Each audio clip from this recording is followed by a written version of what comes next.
Bonus. Trax. Cinquième monde.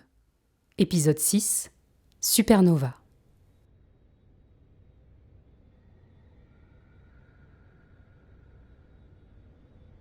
Cachée dans les cavernes trouant la montagne Krill, la résistance s'organise.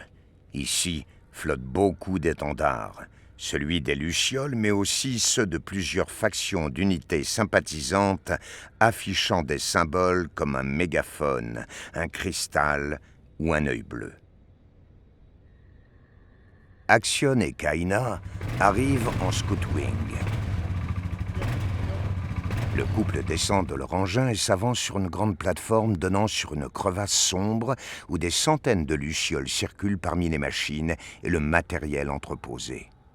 Axion retrouve Zed et Iris dans un couloir. Ne voyant pas Morad, Axion comprend immédiatement. Iris se précipite vers lui. Axion, prêt au choc, lui ouvre chaleureusement les bras. C'est arrivé comment ? Une embuscade. Dans les montagnes arides. Là où tu devais être. Je vais pas revenir sur ma décision. Je sais bien. Mais ce qui est fou, c'est que même dans un cas comme ça, tu remettras pas en cause ta décision. Je vous présente Kaina. Salut. Vous avez eu des nouvelles de Chris ? Oui. Ça fait une semaine qu'il est là. Il est à la réserve. Il arrive. Axion tape l'épaulette de Chris, en tentant d'ignorer les regards accusateurs d'Iris et de Zed. Salut, Unité. Bonjour Axion. Comment tu vas ? Ça va? Ton entraînement avec Orion ? J'ai beaucoup appris. Bon, on peut connaître l'évolution ? L'objectif est de prendre la tour CPPA-01. Ah, carrément. Carrément. Nous savons que les différents tyrans se sont mis d'accord pour frapper les principaux fiefs des Lucioles, sans savoir qu'ils investiront des bâtiments vides. Les forces de l'Axe, en partance des tours CPPA, vont se disperser et envoyer des dizaines de transporteurs qui servent à la fois de petites bases volantes et d'entrepôts d'approvisionnement. Ils sont vides et pilotés automatiquement par la tour. Il faut aborder celui qui doit venir chercher les troupes de la tour, tandis qu'une attaque sur les plaines dans le secteur 34 fera diversion pour obliger la tour à se vider de ses soldats. C'est la fin de l'après-midi. Zed, Chris et Iris embarquent dans leur navette en compagnie d'une quinzaine de soldats. À la lueur mordorée d'un soleil couchant, chauffant et compressant l'air de ce ciel nuageux, les navettes rebelles font route vers la ruche. Elles se rapprochent doucement d'un axe magnétique et lumineux où les véhicules circulent librement à plusieurs centaines de mètres du sol. Les opérateurs des Lucioles repèrent le cargo de l'axe et brouillent à distance les caméras de bord. Les Lucioles peuvent lancer l'assaut. Avec des fusils harpons, elles tirent des câbles qui viennent s'encastrer dans la tôle du cargo, puis chacune leur tour, elles glissent à l'aide d'un harnais solide. Zed et 3 soldats enclenchent des scies à métaux circulaires et commencent à découper la carlingue. Elles entrent dans un cargo vide, plongé dans le noir. Seules quelques lumières de service clignotent. Iris arrive près de la console de pilotage. Elle pirate le système de guidage du cargo et enclenche la conduite manuelle. C'est alors qu'un patrouilleur de sécurité circulant non loin localise les troupes de Lucioles. Il est suivi par 3 autres engins. Les écoutilles des appareils de l'Axe s'ouvrent. Des soldats font feu sur le cargo abordé. Chris surgit d'un recoin du cargo en lançant une énergie bleue qu'il concentrait dans sa main. Elle explose sur le cargo ennemi.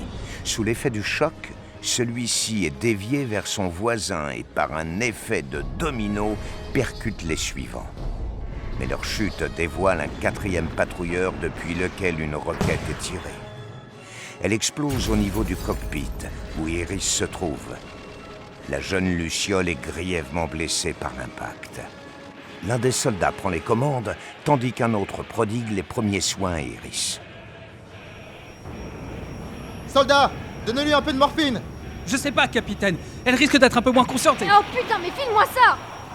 Bon, on arrive à la tour dans moins de 5 minutes. Chris, je t'ordonne de rester à couvert. Et pourquoi ma vie passerait avant celle des autres? Mais c'est débile! C'est pas ta vie qui prime, c'est l'avenir de la ruche. On n'a pas le temps. Exécution! Le cargo des Lucioles est en flammes. Il vacille, mais il reste maintenu sur la route magnétique jusqu'à son entrée dans l'aérogare de la tour. Le cargo brinque-ballant se pose avec fracas à l'entrée de la gare. Les Lucioles en débarquent, mais à peine Iris a-t-elle posé le pied par terre qu'elle crie de douleur. Capitaine, elle ira pas plus loin. Iris, repose-toi. Soldats, cachez-vous dans la ruelle là-bas. Appelez un transport médical. Si près de la tour, mais ils vont se faire repérer. Non, donnez-lui rendez-vous dans le secteur suivant. Qu'ils vous préviennent de leur arrivée. Vous les rejoindrez. Le patrouilleur de l'Axe se pose à une vingtaine de mètres de là afin de ne pas subir un feu nourri. Il en débarque des soldats Axe, armes au poing. Pour attirer leurs ennemis loin du train, les Lucioles courent comme des dératés en direction de la tour. Z prend une balle dans la cuisse, tout en courant, puis il regarde Akion et Iris. Ils savent. Aucun mot n'est à la hauteur de la gratitude et de la déchirure. Z se retourne et va à la rencontre des soldats pour y trouver la fin. Mais peu importe. Non! Akion, Iris, Chris et les soldats entendent les coups de feu tandis qu'ils cheminent vers la tour en évitant la mort à chaque seconde. Ils y découvrent le voleur posté devant l'entrée. Les Lucioles font feu, mais les balles ricochent sur la carapace du Super Arcane, à peine déstabilisé par les tirs. Chris trébuche en courant. Le voleur se jette sur lui. Akion lève les bras pour attirer l'attention de l'Arcane. Non! Moi! Ici! Le voleur tourne alors la tête vers Akion et détecte une plus forte puissance chez lui. Akion se met alors à courir. Le voleur le poursuit instantanément. Il sait que le voleur le talonne et qu'il n'a aucune chance de le battre.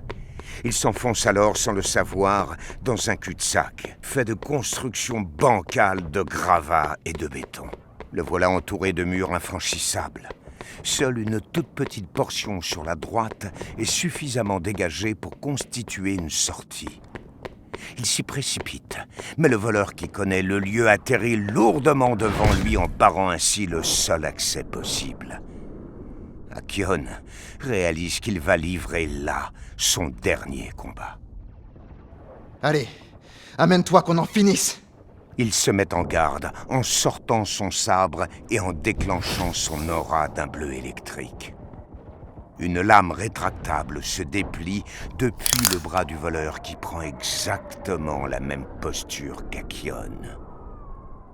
La Luciole inspire. Akion attaque le premier. Le voleur esquive le coup, se positionne et se tient prêt à frapper. Akion amorce le retournement qui lui a permis de vaincre le troll mécanique.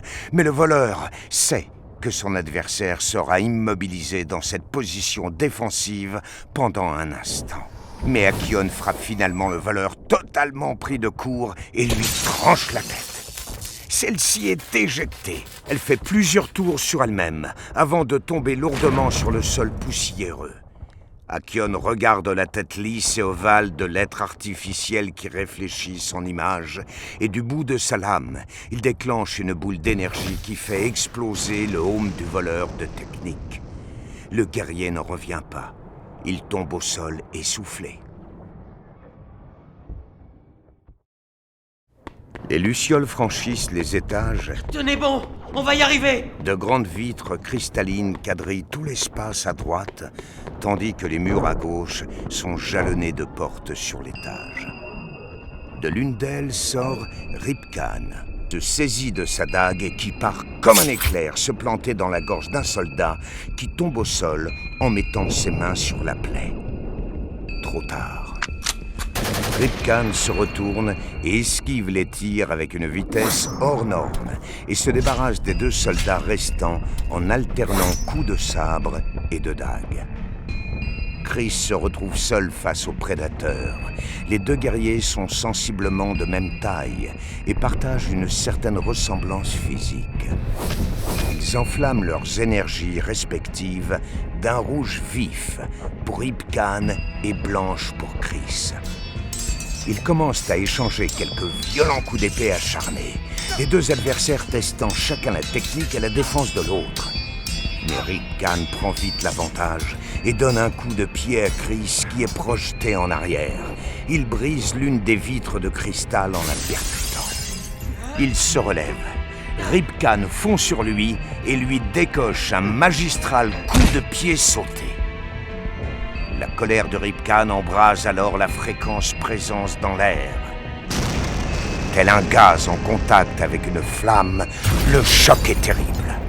Si fort que les deux lucioles sont projetées en arrière. Ils se relèvent, se mettent en garde et s'approchent l'un de l'autre, les sens en alerte.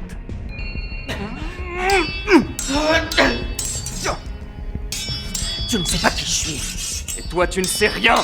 Rip Kahn fait tournoyer son épée et tente de sectionner la clavicule de son adversaire. Chris part le coup, mais ne voit pas arriver le puissant coup de genou qu'il reçoit dans le ventre. Un coup si fort qu'il en laisse tomber son épée. Déséquilibré et tremblant, Chris veut s'éloigner, mais Rip Kahn, les yeux fous, s'approche de lui. Bande d'imbéciles! Vous allez envoyer des milliers de jeunes gens mourir pour rien! À ces mots, l'énergie de Chris explose. Sa conscience ne fonctionne plus. Il se précipite sur Rip Kahn avec une vitesse qui surprend son adversaire, puis lui assène un coup de poing ivre de colère. Il enchaîne plusieurs coups, forçant Rip Kahn à reculer.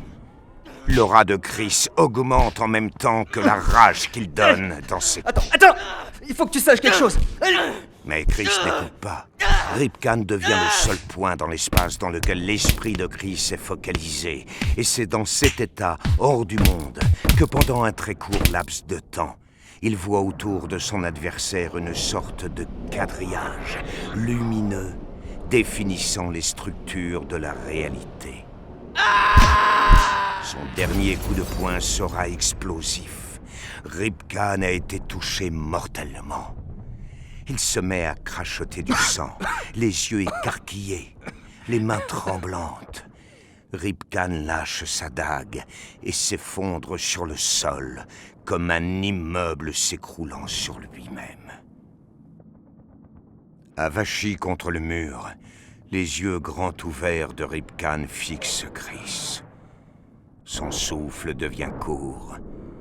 Une étreinte glaciale se saisit de son corps.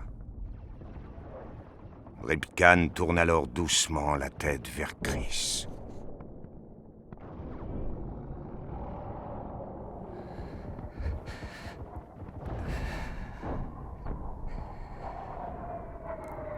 Mon corps est lourd. Mais mon âme est légère. Est-ce que tu comprends?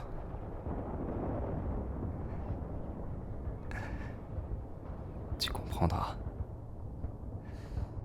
Chris saisit la dague de son adversaire et le poignarde d'un coup sec.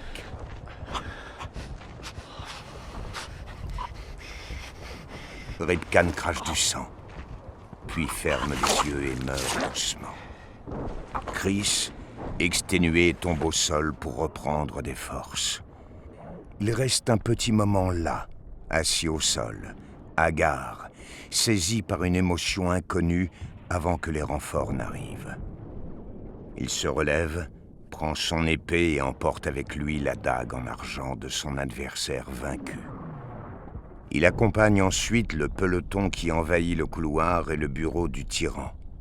Mais il découvre un bureau vide. Al-Bakan ayant fui, les forces de l'Axe restantes abandonnent la tour aux Lucioles. Achion retrouve Chris à l'entrée de la tour. Je l'ai vaincu. J'ai tué Rip Kahn. Je ne sais pas pourquoi, mais tout ce que je ressens, c'est qu'il n'y a plus de retour possible.